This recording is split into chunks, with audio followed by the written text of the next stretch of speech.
Hi, and thank you so much for joining us today. My name is Kelly Smith, and I am a social worker. I serve as a program analyst for military community support programs. For the last several months, we've been coming to you to share information about resources and support specific for our military community as we continue to navigate the COVID-19 pandemic. Now, I have served in the military family programs arena for several years and would often refer service members and their families to Military One Source for counseling or for tax services. But I was not aware of the support that's provided to military families that are considering adoption. A lot of families do not know where to begin when they're considering adoption and may feel overwhelmed by the wealth of information that's available on the internet. And we know that each state has differences in their adoption processes. A challenge that military families face is the lack of clarity regarding state residency as it relates to their home of record, as well as private and kinship adoptions. Now, also, many military families find that the cost of adoption can be a barrier. But I have good news for you today. Military life does not have to be a barrier to adoption.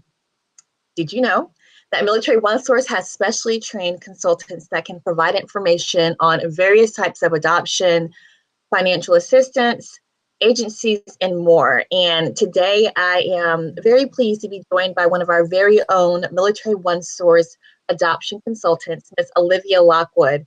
Hi, Olivia. How are you doing? I'm doing well. Thank you so much for joining me today. Can you tell our viewers a little bit about yourself? Yeah, sure. My name's Olivia, and I've worked as a consultant with Military One Source for about 3 years now. I started in April 2017. Prior to that, I have a background in nutrition, but after I graduated college and kind of realized nutrition wasn't where I wanted to be, um, I, I did still want to support people and helping them with goals or working through any kind of issues that they have in reaching goals or getting information. So that kind of brought me to a consultant position where I was able to still work with people one-on-one and help them, get what they needed to achieve a goal or fulfill a need and whatnot. Well, I am super excited to have you here today because the topic of adoption is near and dear to my heart and to my family. I was raised in a military family, and my younger brother is adopted. And in preparation for our talk today, I talked with my mom and I said, when you and dad were going through the process of adoption 35 plus years ago, what type of assistance did you receive through the military? Did somebody help guide you through the process? And she was like, no. And I was like, well, did you know that Military One Source offers adoption consultations? And like mind blown for her because she's like, there was nothing really there that could help her navigate through the process. So I'm just excited to have you here because I would love for you to tell us a little bit about what an adoption specialty consultation is through Military One Source. Yeah, sure. With our consultations, they are catered to the individual or the family, whatever they're needing support around. So I would say initially when people are calling in, they have some questions. Like you said, they don't really know where to begin. So we can start off our consultation with either answering those questions if they have a list of questions that need answered, or further and do some research for those questions.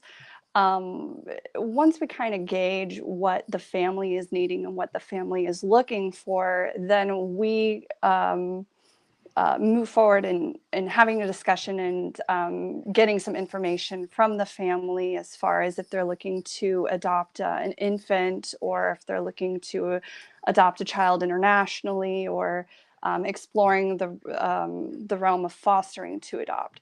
So in our consultation, we discuss those options for them and then kind of move from there in doing research for agencies or resources that can help them in those areas of adoption. Olivia, what are some of the most common questions or areas of concern for military families related to adoption that you receive?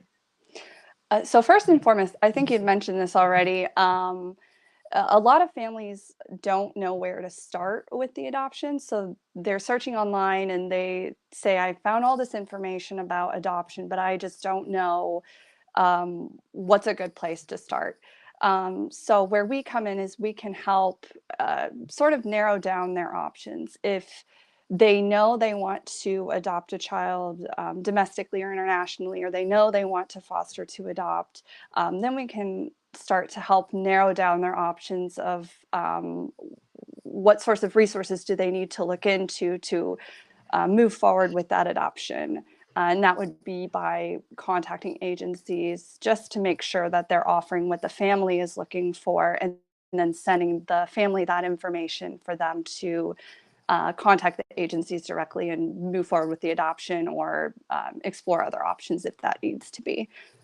The second most common question, or concern rather, is that adoption is very, very expensive, Mhm. especially when you're working with a private adoption agency. I believe the cost is around $40,000 once the adoption's been finalized, which is a lot of money.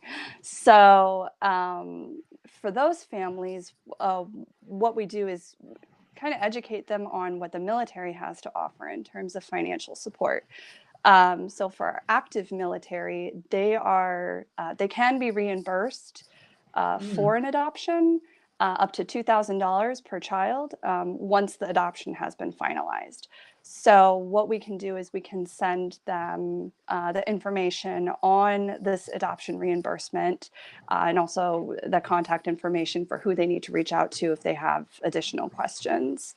Um, since we also work with National Guard and reservists who may not be eligible for the military reimbursement, we do have information on organizations that can offer financial assistance or grants Mm. for adoptions. So we can send those families um, the information to those organizations for the families to reach out to and see if they're eligible for any type of assistance. Another way that we can see if there's any kind of financial support is when we are searching for adoption agencies and gathering information on what that agency can help with. We ask if they offer any kind of military discount. And some do. It could be a couple hundred, it could be 1,000 off of a portion of the cost. But that's another way that families can get some financial support towards the adoption.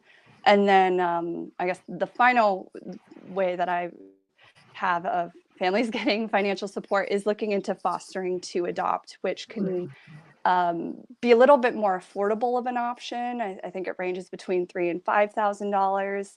Um, so if families are open to fostering and adopting a child from the foster care system, then that would be another option for them as a more affordable choice. Um, the last thing that I see a lot of families coming to Military One Source for is families stationed overseas. So we Mm. have, Mhm. military members all over the world. And I notice we get a lot of calls from families stationed in Germany and Italy wanting to adopt. So it's not impossible. It can be a little trickier navigating that because you do have the barrier of getting the child overseas and doing a home study. So what we can do is kind of explore, well, is the family going to be stationed overseas for a very long time? And if they are, then we'll look for agencies that will be able to help place a child with that family. If they're coming back to the States, then we can look into the area that they're going to be moving back to see if there are agencies that can help them with the adoption. So yeah, I'd say those are our three most common questions or areas of concern that we get from military families. Yeah, Olivia, I imagine that there have been many occasions where families contact an adoption consultant with Military One Source, and they are super excited about the prospect or the potential of adoption. But then I also imagine that you guys receive calls where the family is very overwhelmed or confused or frustrated. And it's good to know that you guys really take the time to kind of break down what options that family has regarding the adoption process, and exploring what's most interesting or what is the best fit for that family, whether, like you said, it's a domestic infant or international adoption or foster care to adoption.